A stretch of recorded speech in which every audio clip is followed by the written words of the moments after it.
Islamic Research Center.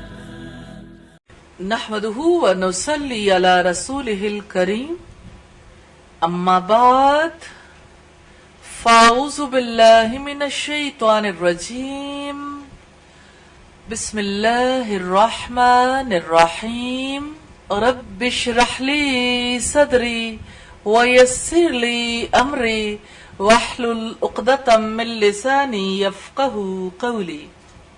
آج ہم جس خاتون کا تذکرہ پڑھنے جا رہے ہیں ویسی خاتون ہیں جن کے بارے میں اچھے جذبات دل کے اندر لانا بہت مشقت والا کام ہے، لیکن اس اعتبار سے آج کی یہ پریکٹس بہت زیادہ نفع دے گی کہ اگر اس خاتون کے اسلام کو محمد رسول اللہ صلی اللہ علیہ وسلم نے قبول کر لیا تو ہم محمد صلی اللہ علیہ وسلم پر ایمان رکھنے والی ہم بھی ان کے ایمان کو ضرور قبول کریں گے. اگر وہ ایمان لا کر محمد صلی اللہ علیہ وسلم کی صحابیات میں شامل ہو گئیں تو ہم بھی انہیں اسی درجے پر رکھیں گے اور ان کی شخصیت کے دونوں پہلوؤں کو دیکھیں گے، مثبت منفی جو بھی معاملات ہیں سب کو دیکھیں گے.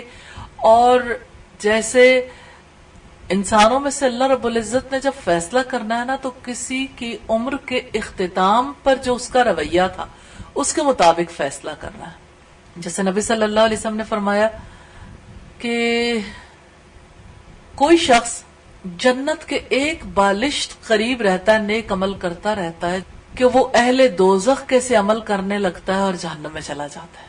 اور کوئی شخص ہے کہ جو برے کام کرتے کرتے اس کی اور جہنم کے درمیان ایک بالشت کا فاصلہ رہ جاتا ہے اور وہ کوئی ایسے نیک عمل کرتا ہے جس کی وجہ سے جنت میں پہنچ جاتا ہے. جیسے ہمیں بہت ساری مثالیں ملتی ہیں 100 لوگوں کے قاتل کی، جس نے پہلے 99 قتل کیے تھے پھر ایک راہب کو بھی قتل کر دیا تو اس نے زندگی میں توبہ کی تھی، یہی ایک نیک عمل تھا اور برے لوگوں کی بستی چھوڑ کر نیک لوگوں کی بستی کا رخ دھارا تھا. پھر آپ دیکھ لیں کہ اللہ رب العزت نے جب اس کی توبہ قبول کر لی تو وہ جنت میں چلا گیا. تو ہم جب کسی کی شخصیت کو دیکھیں گے تو اس کی زندگی کے آخری اعمال پر فوکس کریں گے کہ اب وہ کیسا ہے. ہمارے یہاں عام طور پر کسی کی توبہ کو قبول نہیں کیا جاتا، کہا جاتا ہے 900 چوہے کھا کے بلی حج کو چلی، یعنی ساری زندگی تو اتنے برے کام کیے تو اب جو ہے اللہ سے معافی مانگنے چلے یا اللہ کے گھر جا رہے ہیں. تو یاد رکھیے گا کہ اللہ تعالی جب بھی کسی کو توبہ کی توفیق دے دے، توبہ کا دروازہ اس نے کھول رکھا. جب وہ کسی کی توبہ کو قبول کر لے، جب وہ کسی کے ایمان کو قبول کر لے، جب وہ کسی کو بلند درجہ دے دے تو ہم کسی کا درجہ گھٹانے والے کون ہیں؟ آج جس خاتون کے بارے میں ہم پڑھیں گے یہ وہ خاتون ہے جنہوں نے حضرت حمزہ کا کلیجہ چبایا تھا. ہند بنت عتبہ رضی اللہ تعالی عنہ. مشکل ہے نا جب ہم ان کا تذکرہ کرتے ہیں تو ہم کہتے ہیں رضی اللہ تعالی عنہ، کیونکہ یہ درجہ ہم نے نہیں دیا. یہ درجہ تو نبی صلی اللہ علیہ وسلم کی صحابیہ ہونے کے ناطے انہیں مل چکا اور ان کے بارے میں اللہ تعالیٰ نے اپنی کتاب میں یہ فرما دیا رضی اللہ عنہم ورضوا عنہ. وہ اللہ سے راضی ہو گئے اور اللہ تعالیٰ ان سے راضی ہو گیا. اسلام کتنا پیارا دین ہے، ساری زندگی کی خطاؤں غلطیوں کے بعد بھی توبہ کا دروازہ کھلا رکھتا ہے. اس کے مقابلے میں دوسرے ادیان دیکھیے جیسے کرسچینٹی، تو بندہ براہ راست کرسچینٹی میں اپنے رب سے توبہ بھی نہیں کر سکتا. اس کے لیے وہ پادری کے سامنے جائے گا، کنفیس کرے گا. پادری چاہے تو معافی لے کر دے دے اور نہ چاہے تو نہ لے کر دے. اس لیے پادری کو خوش کرنا زیادہ بڑی ذمہ داری بن جاتی. میں بھی پرسوں کے دن کہیں گئی تو وہاں ہادی ٹی وی لگا ہوا تھا، تو ہادی ٹی وی بچوں کا ایک پروگرام آ رہا تھا. انہوں نے کہا پلیز تھوڑی دیر کے لیے بچوں کا یہ پروگرام ضرور دیکھیے گا. تو میں نے کہا ٹھیک ہے. تو کوئی واقعہ وہ سنا رہی تھیں اور واقعہ سنا کے انہوں نے بہت خوبصورت چیز اخذ کروائی کہ کس طرح سے ایک بھائی اپنے حق کو دوسرے بھائی کے لیے چھوڑے گا، بہت عمدہ انداز میں. پھر وہ بچوں سے یہ کہہ رہی تھی کہ دیکھیں ایک بڑے بھائی کو چھوٹے بھائی کے لیے کہ آپ اپنے حق کو اپنے بھائی کے لیے کس وجہ سے چھوڑو گے؟ تاکہ امام حسین خوش ہو جائیں، تاکہ سکینہ خوش ہو جائے، اور تاکہ اللہ تعالی بھی خوش ہو جائے۔ ہند اسی طرح کے ماحول میں پروان چڑھی تھی جس میں اللہ تعالیٰ کی خوشی کی جگہ بتوں کی خوشی کو سب سے بڑا مقام حاصل تھا۔ لات، منات اور عزا ان کی دیویاں تھیں۔ وہ بت پرستانہ تہذیب پورے طریقے سے ان کے ذہن پر چھائی ہوئی تھی، ایسے جیسے کسی کے لہو کے اندر کوئی چیز رچ بس جاتی ہے نا، تو اس کے لیے اس سے نکلنا بہت مشکل ہو جاتا ہے۔ تو یہ ہند بنت عتبہ جن کے حوالے سے دوسرا واقعہ بھی میں ضرور سناؤں گی آپ کو، جو واقعہ بڑا مشہور ہے سورہ حامیم السجدہ کے حوالے سے۔ یہ اسی عتبہ کی بیٹی تھی جس کا نام عتبہ بن ربیہ تھا۔ عتبہ بن ربیہ کی بیٹی تھی کہ جس نے مشرکین مکہ سے کہا تھا کہ جیسے آپ محمد کا راستہ روکنا چاہتے ہو اس طرح اس کا راستہ روکا نہیں جا سکتا، مجھے اجازت دو میں اس کے ساتھ جا کر کچھ بات کر لوں۔ لوگوں نے کہا کہ ٹھیک ہے آپ بات کر لو۔ پھر مشرکین مکہ کے سردار انتظار میں بیٹھے رہے، یعنی آپ یوں سمجھ لیں کہ وہ سردار بیٹھے ہیں فاصلے پر اور یہاں عتبہ بن ربیہ بات چیت کرنے کے لیے آیا ہے۔ اس نے نبی صلی اللہ علیہ وسلم کے پاس آ کر کہا، یہ سیرت ابن ہشام کا واقعہ ہے اور اس کی روایت سیرت کی بہت سی کتب میں اور کتب تفاسیر میں بھی ملی۔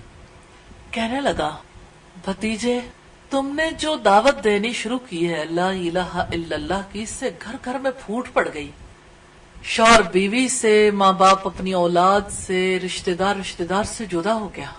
آؤ کسی ایسی بات پر سمجھوتا کر لیں کہ جس کے بعد یہ ماحول پہلے جیسا ہو جائے۔ اگر تم کسی حسین عورت سے نکاح کرنا چاہتے ہو تو تمہارا نکاح کروا دیتے ہیں، اگر تم سردار بننا چاہتے ہو تو تمہیں سردار مان لیتے ہیں، اگر تم دولت کے حصول کے لیے سارا سلسلہ کر رہے ہو تو تمہارے قدموں میں دولت کے ڈھیر لگا دیتے ہیں، اور اگر تم پر ہمارے بتوں کی مار پڑ گئی یا دیوانگی لاحق ہے تو تمہارا علاج کروا دیتے ہیں۔ اس پر نبی صلی اللہ علیہ وسلم نے اس سے پوچھا کہ عتبہ جو کچھ تم نے کہنا تھا کہہ لیا یا ابھی کچھ باقی ہے؟ اس نے کہا میں نے جو کہنا تھا کہہ لیا۔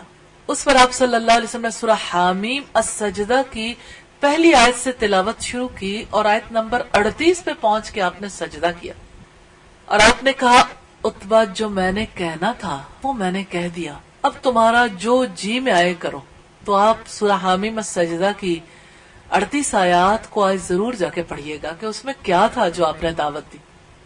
اور عتبہ کے چہرے کا رنگ بدل گیا، جب عتبہ سن رہا تو اس کے چہرے کے تاثرات بدل رہے تھے، اور جب قوم عاد کی تباہی کی بات آئی کہ تم پر بھی ویسا ہی عذاب نہ آ جائے جیسے قوم عاد پر آیا، تو اس نے رسول اللہ کے منہ پر ہاتھ رکھ دیا کہ رحم کر دو اپنی قوم پر۔ پھر جب عتبہ واپس کفار قریش کے سرداروں کے پاس گیا تو انہوں نے کہا، لو عتبہ پر بھی محمد کا جادو چل گیا۔ یہ واقعہ میں نے آپ کے سامنے اس لیے رکھا ہے کہ آپ کو یہ پتا چل جائے کہ ہند نے کیسے باپ کے زیر سایہ زندگی گزاری تھی، کہ وہ نظام کفر کو بچانے کے لیے اور اپنی بت پرستانہ تہذیب کو بچانے کے لیے کس طرح سے سمجھوتے کرنے کے لیے نبی صلی اللہ علیہ وسلم کو آمادہ کرنے کے لیے کیسی کیسی صورتیں اختیار کرتا تھا۔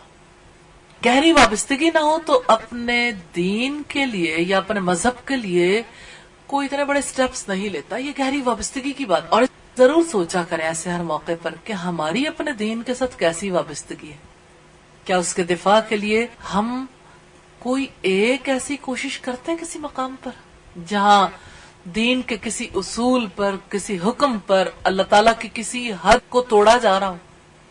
رسول اللہ صلی اللہ علیہ وسلم کبھی اپنی ذات کے لیے کسی پہ غصہ نہیں کیا کرتے تھے، لیکن جہاں اللہ تعالیٰ کی حدود ٹوٹتی تھی تو وہاں آپ کا غصہ اور آپ صلی اللہ علیہ وسلم کا غضب اپنے عروج پر ہوتا تھا، کیونکہ اللہ کی حدود کے معاملے میں آپ سے ہم کمپرومائز نہیں کیا کرتے تھے۔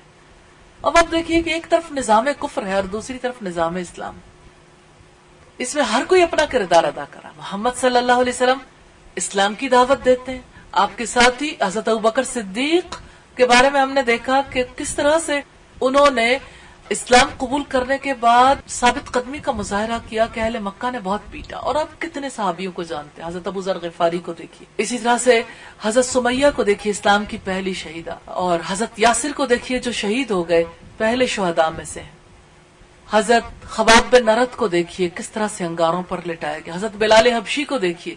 یہ سبات برات کے اظہار کے بغیر نہیں آتا. یاد رکھیے گا کفر سے اظہار برات نہیں کریں گے، اور اللہ تعالیٰ کی حدود جہاں پہ توڑی جائے وہاں پر اظہار برات نہیں کریں گے اور ہاتھ سے نہیں روکیں گے تو ثبات نہیں آئے گا. یعنی جہاں کمپرومائزز والی فضا ہو وہاں نفاق جنم لے سکتا ہے، اخلاص نہیں آ سکتا. اس بات کو ضرور سمجھیے کہ اسلام کمپرومائزز کا نام نہیں ہے. دیکھیں اگر سورج کی روشنی کمپرومائز کر لے اندھیرے سے پھر کیا ہوگا؟ زمین پر کبھی دن نکلے گا؟ زمین تو پوری کی پوری گہری تاریکی میں ڈوبی سیاہ ہے. زمین کی اپنی روشنی نہیں ہے، زمین تو روشن ہے سورج کی روشنی سے. اور ہر صبح اور ہر شام ہم اندھیرے اور روشنی کے درمیان یہ کشمکش دیکھتے ہیں. پھر اب دیکھیے کہ صبح کے وقت اندھیرے کی گود سے روشنی پھوٹ نکلتی ہے تو حق غالب آ جاتا ہے، اور شام کے وقت اندھیرے اور روشنی کی کشمکش میں اندھیرا غالب آ جاتا ہے. یہی حق و باطل کی کشمکش انسانی سوسائٹی میں بھی جاری ہے. اور ہر صبح اور ہر شام ایک پیغام ہمیں ملتا ہے کہ یاد رکھو جا الحق وزہق الباطل ان الباطل کان زہوقا. آ گیا حق اور چلا گیا باطل، یقیناً باطل کو چلے جانا. لیکن ہند کو یقین نہیں آتا تھا کہ اسلام غالب آ جائے گا. اس کو یہ یقین نہیں آتا تھا کہ بتوں کی بندگی ختم ہو جائے گی. صدیوں کا جمع ہوا نظام تھا.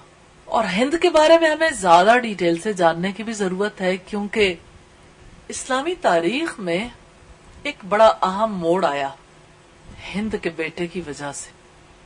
اور میں اس سے بھی پہلے اس کے شوہر کے بارے میں بھی بات کرنا چاہتی ہوں، ابو سفیان، جس کے بارے میں ایک بڑی مشہور روایت آپ کو پتا ہوگی کہ جب مکہ فتح ہوا اور ہند نے رسول اللہ کے ہاتھ پر بیعت کی تھی تو ہند نے اس موقع پر کہا کہ اے اللہ کے رسول، آپ نے معاہدہ لیا کہ چوری نہیں کریں گی، لیکن ابو سفیان بڑا بخیل آدمی ہے، وہ مجھے میری اور میرے بچوں کی ضروریات کے لیے بھی نہیں دیتا، تو اگر میں اس کے مال میں سے کچھ لے لوں تو کیا مجھ پر کو حرف آئے گا؟ تو آپ نے فرمایا اپنے اور اپنے بچوں کی ضروریات کے مطابق آپ لے سکتی ہو. تو میں یہ بھی واضح کرنا چاہتی ہوں کہ جب دونوں نے اسلام قبول نہیں کیا تھا تو دونوں کے ازدواجی تعلقات کیسے تھے؟ ابو سفیان اور ہند کے آپس میں اعتماد نہیں.